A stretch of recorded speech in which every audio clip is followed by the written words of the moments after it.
আপনার স্বপ্ন অলিম্পিক মাঠে দৌড়ানো, কিন্তু আপনার কানে কোনো শব্দের স্পর্শও নেই। হুইসেল, দর্শকের চিৎকার, কোচের নির্দেশ, সেসব কিছুই শুনতে পান না আপনি। যদিও অল্প বয়সী ছেলেটা কানে কিছুই শুনতে পায় না, তবুও সে নীরবে প্রতিপক্ষের প্রতিটি চাল শিখে নিয়েছে এবং একাগ্রতা আর ধ্যানের মাধ্যমে সোনা জিতেছে। তার গল্প আপনাকে কাঁদাবে এবং জীবনের প্রতিটি প্রতিকূলতা জয় করার সাহস দেবে। এই গল্পটার নাম দ্য সাইলেন্ট ওয়ারিয়র। ছেলেটির নাম অভিষেক সাহা। সবাই তাকে অভি নামেই ডাকত। জন্ম থেকেই সে শুনতে পায় না। তার চারপাশের শব্দ, মানুষের হাসি, কষ্টের কান্না সবই ছিল তার কাছে এক নিঃশব্দ সিনেমার মতো। শৈশবে সমাজ তাকে নিয়ে ব্যঙ্গ করত, বলতো তুই তো জীবনে কিচ্ছু করতে পারবি না। স্কুলের বন্ধুরা তাকে ব্যঙ্গ করত, কোচ হেসে বলতো দৌড়াবি তুই, কিন্তু হুইসেল শুনবি কিভাবে। কিন্তু অভি জানতো তার শরীর প্রতিবন্ধী হতে পারে, কিন্তু তার মন নয়। সবার অগোচরে সে প্রতিদিন মাঠে যেত, কারোর নির্দেশ ছাড়াই নিজে নিজে সে অনুশীলন করত। সে শিখে গিয়েছিল যে কিভাবে দৃষ্টি দিয়ে মানুষের মুভমেন্ট করতে হয়, প্রতিপক্ষের পায়ের ভঙ্গি, শরীরের ভারসাম্য, এমনকি তাদের চোখের ভারসাম্য তার কাছে ছিল শব্দের চেয়েও বেশি শক্তিশালী। একদিন সে ইউটিউবে দেখল কিভাবে সেনারা মাইন্ডফুলনেস আর ধ্যানের মাধ্যমে নিজেদের শক্তি বাড়িয়ে তোলে। তারপর সে ঠিক করলো সে শিখবে কিভাবে নিজের মনকে সম্পূর্ণরূপে নিয়ন্ত্রণ করতে হয়। প্রতিদিন ভোরে উঠে সে মাঠে যেত। তার কানে কোনো হেডফোন নেই, কেউ ডাকেও না, কেউ শেখায়ও না, তবুও সে অনুশীলন চালিয়ে যেত। তার বাবা একদিন তাকে বললেন, তুই কি নিজের সাথে কথা বলিস?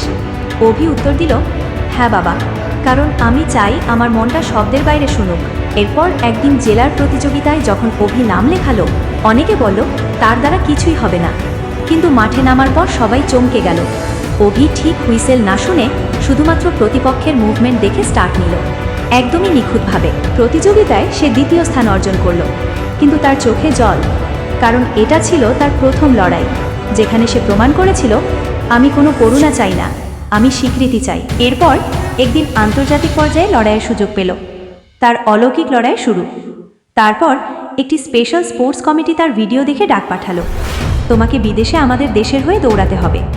তুমি কিভাবে হুইসেল না শুনেও এত নিখুঁতভাবে স্টার্ট নিতে পারো? অভি হাসল, আমি প্রতিপক্ষের চোখে দেখি, আমি মন দিয়ে শুনি। এরপর এলো সেই দিন যখন সে আন্তর্জাতিক ফাইনালে মাঠে দাঁড়িয়েছিল। তার চারপাশে হাজারো মানুষের চিৎকার, মিডিয়ার ক্যামেরা, কিন্তু তার কানে কিছুই পৌঁছায় না। সে ধ্যানমগ্ন হয়ে দাঁড়িয়েছিল, চোখ স্থির, মন স্থির।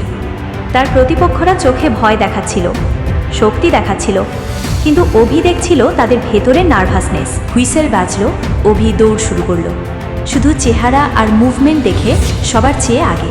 সবাইকে টপকে গিয়ে সে প্রথম হলো। স্টেডিয়ামে বেজে উঠল ভারতের জাতীয় সঙ্গীত। অভি কিছু শুনতে পেল না, কিন্তু সে বুঝতে পারল সবাই কাঁদছে আনন্দে। তার চোখেও জল গড়িয়ে পড়ল। অভি আমাদের শিখিয়ে গেল প্রতিকূলতা মানে শেষ নয়। শরীরের সীমাবদ্ধতা কখনোই আপনার স্বপ্নকে আটকাতে পারে না, যদি আপনার মন মুক্ত হয়।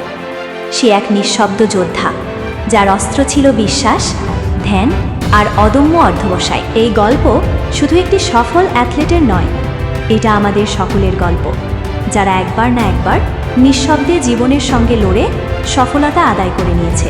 এই ভিডিওটি যদি মন থেকে তোমায় একটুও মোটিভেট করে থাকে এবং এর ফলে যদি তুমি নিজেকে নতুন করে বদলে ফেলে নতুন উদ্যমে কিছু কাজ শুরু করতে পারো, তবেই আমার এই চেষ্টা সার্থক বলে মনে করব।